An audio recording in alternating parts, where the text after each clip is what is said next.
بسم اللہ الرحمن الرحیم۔ منتخب احادیث کلمہ طیبہ غیب کی باتوں پر ایمان سے پڑھا جا رہا ہے۔ حدیث نمبر 86، عن ابی ہریرہ رضی اللہ عنہ قال قال النبی صلی اللہ علیہ وسلم قال اللہ تعالی یؤذی ابن آدم یسب الدہر وانا الدہر بیدی الامر اقلب اللیل والنہار، رواہ البخاری۔ حضرت ابو ہریرہ رضی اللہ عنہ سے روایت ہے کہ رسول اللہ صلی اللہ علیہ وسلم ایک حدیث قدسی میں اپنے رب کا ارشاد مبارک نقل فرماتے ہیں، آدم کا بیٹا مجھے تکلیف دینا چاہتا ہے، زمانے کو برا بھلا کہتا ہے، حالانکہ زمانہ کچھ نہیں، وہ تو میں ہی ہوں، میرے ہی ہاتھ میں زمانے کے تمام معاملات ہیں، میں جس طرح چاہتا ہوں رات اور دن کو گردش دیتا ہوں۔ عن ابی موسیٰ الاشعری رضی اللہ عنہ قال قال النبی صلی اللہ علیہ وسلم ما احد اصبر على اذى سمعه من الله يدعون له الولد ثم يعافيهم ويرزقهم، رواہ البخاری۔ حضرت ابو موسیٰ اشعری رضی اللہ عنہ سے روایت ہے کہ رسول اللہ صلی اللہ علیہ وسلم نے ارشاد فرمایا، تکلیف دہ بات سن کر اللہ تعالیٰ سے زیادہ برداشت کرنے والا کوئی نہیں ہے۔ تکلیف دہ بات سن کر اللہ تعالیٰ سے زیادہ برداشت کرنے والا کوئی نہیں ہے۔ مشرکین اس کے لیے بیٹا ثابت کرتے ہیں اور پھر بھی وہ انہیں عافیت دیتا ہے اور روزی عطا کرتا ہے، ماشاءاللہ۔ عن ابی ہریرہ رضی اللہ عنہ ان النبی صلی اللہ علیہ وسلم قال لما خلق اللہ الخلق كتب في كتابه فهو عند الله فهو عنده فوق العرش ان رحمتی تغلب غضبی،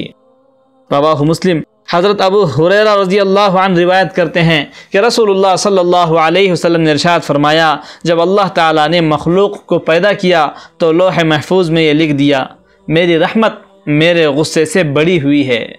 ان رحمتی تغلب غضبی، میری رحمت میرے غصے سے بڑی ہوئی ہے۔ یہ تحریر ان کے سامنے عرش پر موجود ہے۔ حدیث نمبر 89، عن ابی ہریرہ رضی اللہ عنہ ان رسول اللہ صلی اللہ علیہ وسلم قال لو يعلم المؤمن ما عند الله من العقوبة ما طمع بجنته احد ولو يعلم الكافر ما عند الله من الرحمة ما قنط من جنته احد، رواہ مسلم۔ حضرت ابو ہریرہ رضی اللہ عنہ رسول اللہ صلی اللہ علیہ وسلم سے روایت کرتے ہیں کہ آپ صلی اللہ علیہ وسلم نے ارشاد فرمایا، اگر مومن کو اس سزا کا صحیح علم ہو جائے جو اللہ تعالیٰ کے یہاں نافرمانوں کے لیے ہے، اگر مومن کو اس سزا کا صحیح علم ہو جائے جو اللہ تعالیٰ کے یہاں نافرمانوں کے لیے ہے تو اس کی جنت کی کوئی امید نہ رکھے، اور اگر کافر کو اللہ تعالیٰ کی رحمت کا صحیح علم ہو جائے جو اللہ تعالیٰ کے یہاں ہے تو اس کی جنت سے کوئی نا امید نہ ہو۔ حدیث نمبر 90، عن ابی ہریرہ رضی اللہ عنہ عن النبی صلی اللہ علیہ وسلم قال ان للہ مئۃ رحمہ انزل منها رحمۃ واحدۃ بین الجن والانس والبہائم والحوام فبها يتعاطفون وبها يتراحمون وبها تعطف الوحش على ولدها وأخر الله 99 رحمة يرحم بها عباده يوم القيامة، یہ بھی مسلم کی روایت ہے۔ حضرت ابو ہریرہ رضی اللہ عنہ رسول اللہ صلی اللہ علیہ وسلم سے روایت فرماتے ہیں کہ اللہ تعالیٰ کے یہاں 100 رحمتیں ہیں، اس نے ان میں سے ایک رحمت جن و انس، جانوروں اور کیڑوں مکڑوں کے درمیان اتاری ہے، اسی ایک حصے کی وجہ سے وہ ایک دوسرے پر نرمی اور رحم کرتے ہیں، اسی کی وجہ سے وحشی جانور اپنے بچے پر شفقت کرتا ہے، اور اللہ تعالیٰ نے 99 رحمتوں کو قیامت کے دن کے لیے رکھا ہے کہ ان کے ذریعے اپنے بندوں پر رحم فرمائیں گے، ماشاءاللہ۔ اللہ تعالیٰ نے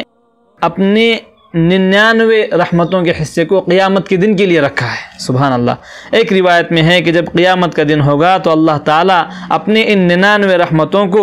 اس دنیاوی رحمت کے ساتھ ملا کر مکمل فرمائیں گے، پھر 100 کی 100 رحمتوں کے ذریعے اپنے بندوں پر رحم فرمائیں گے، ماشاءاللہ۔ کتنے بڑے ہیں حوصلے پروردگار کے۔ اللہ تعالیٰ ہم تمام لوگوں کو غیب کی باتوں پر یقین نصیب فرمائے۔